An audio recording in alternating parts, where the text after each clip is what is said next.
Part 2. The language, origins and structure of the Ethiopian Bible, the oldest on earth. If you want to know what the Bible looked like before the edits, before the politics and before the colonizers, you go to Ethiopia. And that's exactly what scholars, archaeologists and theologians have done for decades, because Ethiopia holds the oldest complete Bible in existence. Let's break the language all down. The Ethiopian Bible isn't written in Latin, not Greek, not Hebrew, definitely not English. It's written in Ge'ez, an ancient Semitic language that's so old it predates many of the languages you've ever heard of. Ge'ez is to Ethiopia what Latin is to the Vatican, only older, more sacred, and still actively used in religious liturgy. Here are a few facts about Ge'ez. It's the liturgical language of the Ethiopian Orthodox Tewahedo Church. It has been preserved for over 2,000 years. Some believe it is closely connected to the language spoken during the time of Solomon and the Queen of Sheba. It is completely indigenous to Africa, not imported or translated through colonial channels. This means that when Ethiopian priests read from the Bible, they're reciting scriptures in a language older than the King James Version by over 1,000 years. That's no joke. Most Western Christians are used to either 66 books in the Protestant Bible or 73 books in the Catholic Bible, including the deuterocanonical books. But the Ethiopian Orthodox Bible contains 81 books, making it the largest biblical canon in the world. Here are a few extras found only in the Ethiopian version, Book of Enoch.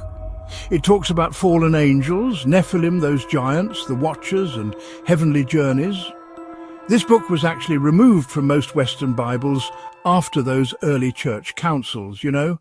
Some say it directly influenced the Book of Revelation. Book of Jubilees is basically a retelling of Genesis and Exodus, but with detailed chronology and, well, a lot of angelic involvement. It offers deeper insight into Abraham, Moses and the law. 1 to 3 Maccabean, not Maccabees, just to be clear. These are completely different books than the ones found in the Catholic Bible. They tell stories of faith, resistance and divine justice.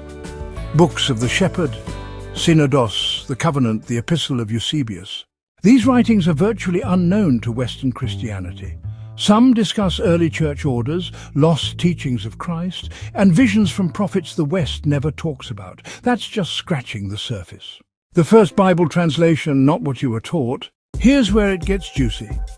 Most people think the King James Version, or KJV, is the oldest and most authentic version of the Bible. But history says otherwise. Let's time travel a bit and look into the original language of the Bible. The Old Testament was originally written in Hebrew and Aramaic. The New Testament was first penned in Koine Greek, but soon scholars began translating these texts. First major translation was the Septuagint.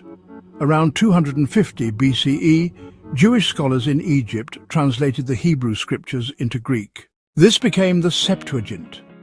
Early Christians, including Paul and the Apostles, used the Septuagint, not the Hebrew Old Testament. Next was the Latin Vulgate.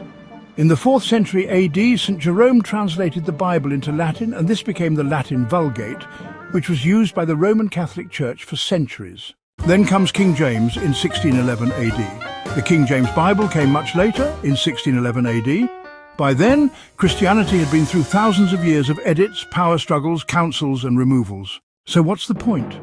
By the time Europe finalized what the Bible should be, Ethiopia had already preserved a fuller, older and untouched version, written in Ge'ez, passed down through sacred oral traditions and physically copied by hand on scrolls and manuscripts.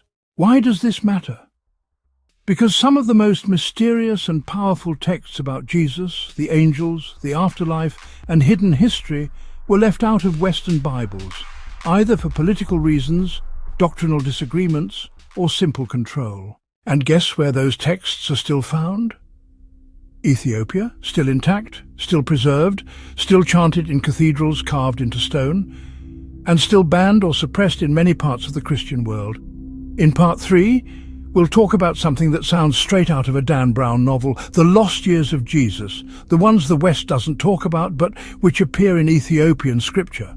We'll also explore how and why the Council of Nicaea chopped out entire books and what that has to do with the banned texts in Ethiopia's Bible. Stay tuned, you're not going to miss this.